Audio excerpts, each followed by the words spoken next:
My 16-year-old son's time to get up can be after lunchtime, and he won't go to sleep before 1 in the morning, despite me moaning at him. I have to constantly remind myself that teenagers live in a different time zone. They have a different internal sleep clock to adults and their younger siblings. Sleep patterns, or chronotypes as we call them, change across the life cycle. Infants and children are larks, or early sleep chronotypes, who wake up early and go to sleep early, whereas adolescents are owls, or late sleep chronotypes, who wake late and stay up to the early hours of the morning. If they're allowed to sleep as long as they like, teenagers will typically get around 9 to 10 hours sleep per night. So why do teenagers need more sleep? And why are their sleeping patterns so different to their parents and younger siblings? Well, in this lesson, I want to answer both of these questions to help you understand your teenager's sleeping habits. This should help you appreciate that an adolescent's sleeping patterns are actually not under their conscious control, but instead controlled by a clock that lives inside their head, and their internal sleep clock is out of sync with our internal sleep clock and with that of their younger siblings.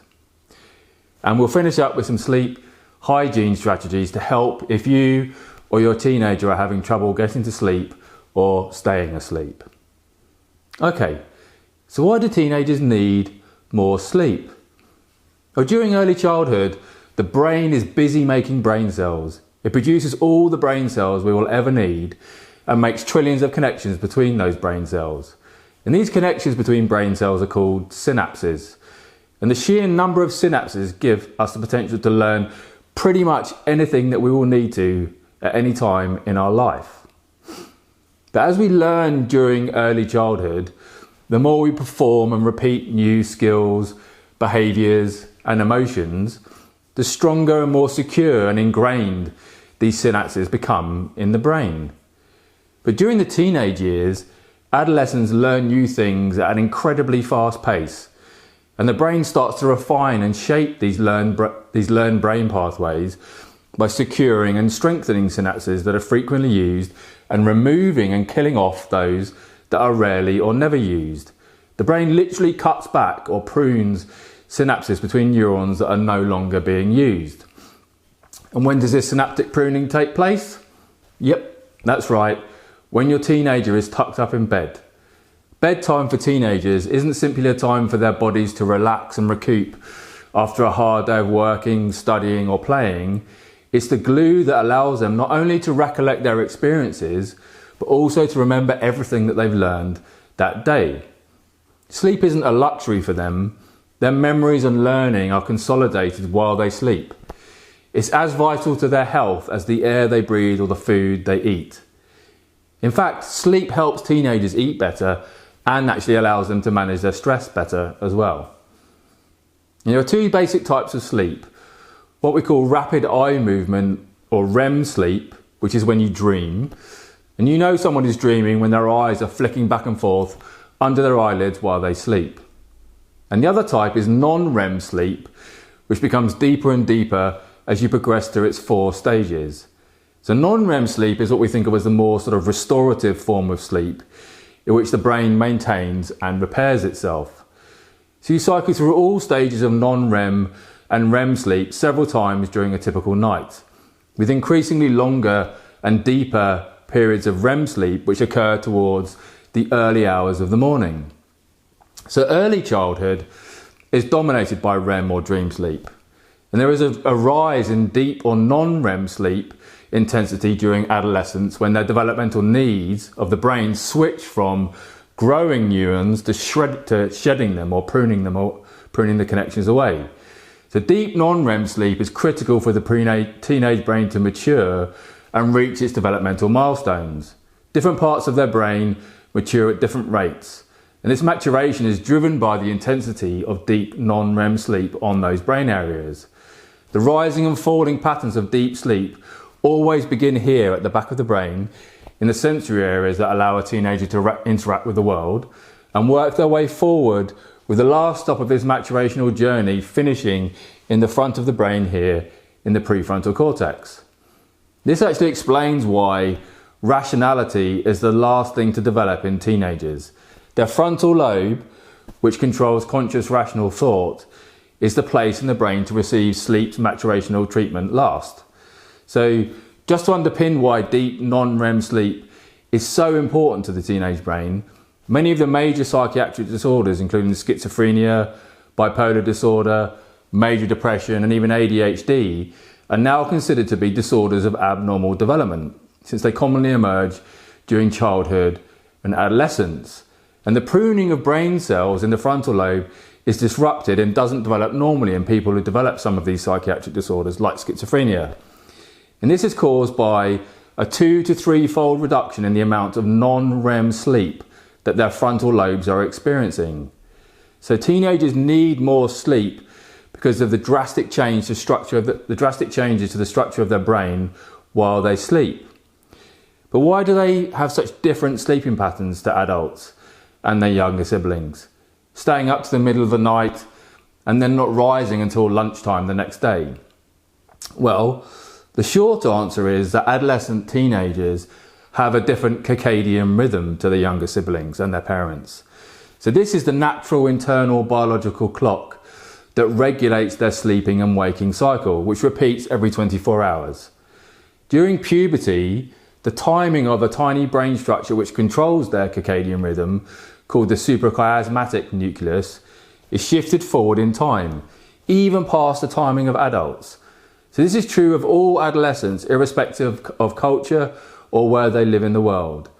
And by 16 years old, the circadian rhythm has undergone a dramatic shift forward in time. Melatonin, which is the hormone that instructs the brain to go to sleep, is released much later at night in teenagers than in adults. And consequently, 16-year-olds usually have no interest in sleeping at 9 o'clock. They're still at their peak wakefulness. And by the time you as a parent are getting tired, as your circadian rhythms instruct you to sleep, perhaps around 10 or 11 p.m, your teenager will still be wide awake. A few more hours will need to pass before their brain will begin to shut down. And this, I know from my own experience, leads to much angst and frustration as we try to negotiate with them about their sleeping patterns. So you want them to be awake at a reasonable hour in the morning. Unfortunately, however, they are typically only able to initiate sleep some hours after you have hit the sack. And their adolescent brain still needs more sleep and time to complete the circadian cycle before it can wake up and operate efficiently without them being groggy and moody in the morning. So try to think about it in this way. Asking your teenager son or daughter to go to bed and fall asleep at 10 p.m. is the circadian equivalent of you, their parent, going to sleep at 7 or 8 p.m. No matter how loud you shout the order, and I certainly have, no matter how much they want to obey your instruction, the circadian rhythm of a teenager will not be persuaded to change, not until their brain matures and reaches adulthood. So by the same token, asking the same teenager to wake up at 7 the next morning with their brain firing on all cylinders and in a good mood is the equivalent of asking you, as their parent, to do the same at 4 or 5 o'clock in the morning. So it's completely understandable that you get frustrated, since you might believe that your teenager's sleeping patterns reflect a conscious choice by them rather than a biological process. But their sleeping patterns are not under their conscious control. They are biologically driven by their circadian rhythm. So you as a parent should try and embrace this, encourage it where practical, and even praise it, for nothing less than trying to help them avoid some of these developmental abnormalities or increases in their risk of mental illness.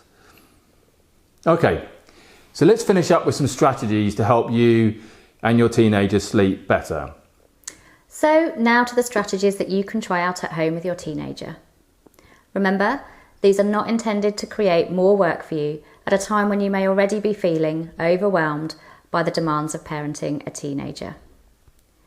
Instead, this section of our lessons is designed to help you put into practice your new understanding of why your teenager behaves in the ways they do and to improve your relationship with them. Healthy sleep patterns during the teen years are hard to manage because it's one of those behaviours that you can't easily change. Yet we ask our teenagers to make changes and break their biological rhythm in order to do things such as get up for school on time. Having said that, there are some basic sleep hygiene strategies that can still help them given the constraints of their circadian rhythm. Firstly, make sure their room is dark and that they're not looking at bright light sources in the hour or so leading up to bedtime. This includes screens and phones.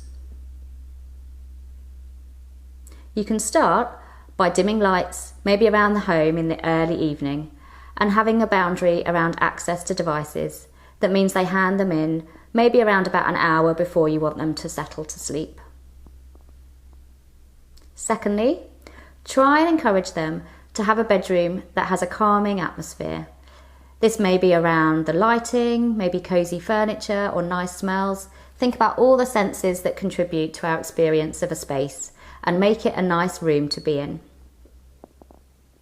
Thirdly, get them to go to bed and to wake up at approximately the same time every day, including the weekends.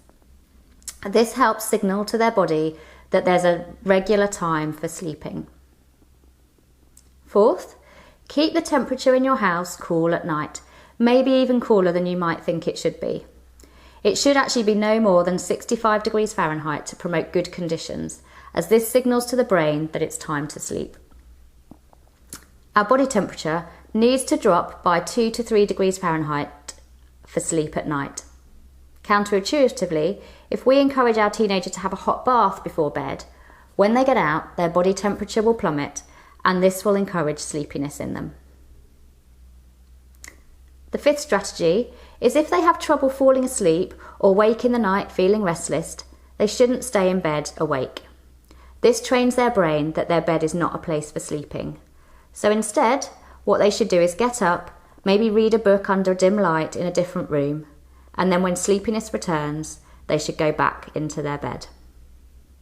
Alternatively, they can engage in maybe some relaxation or distraction strategies to help them to relax and take their mind off things bothering them and getting in their way of sleep. The sixth strategy is if your teenager is worried or upset about anything, offer them a time before bed to talk this through with you.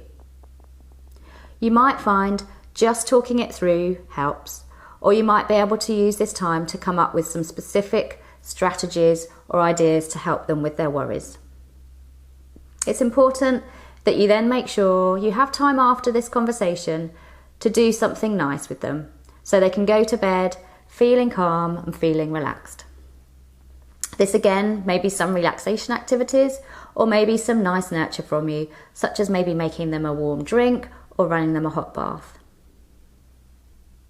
Finally, don't allow caffeine or alcohol late in the day, as both will interfere with sleep, either by keeping them awake or stimulating frequent wake-ups during the night. Hopefully, this offers you some ideas to start trying out with your teenager around their sleep. If you feel comfortable doing so, please share with us your observations or your thoughts in the comments. We'd love to hear about your experiences with your teenager and how you're finding these lessons help you to understand and relate to them better.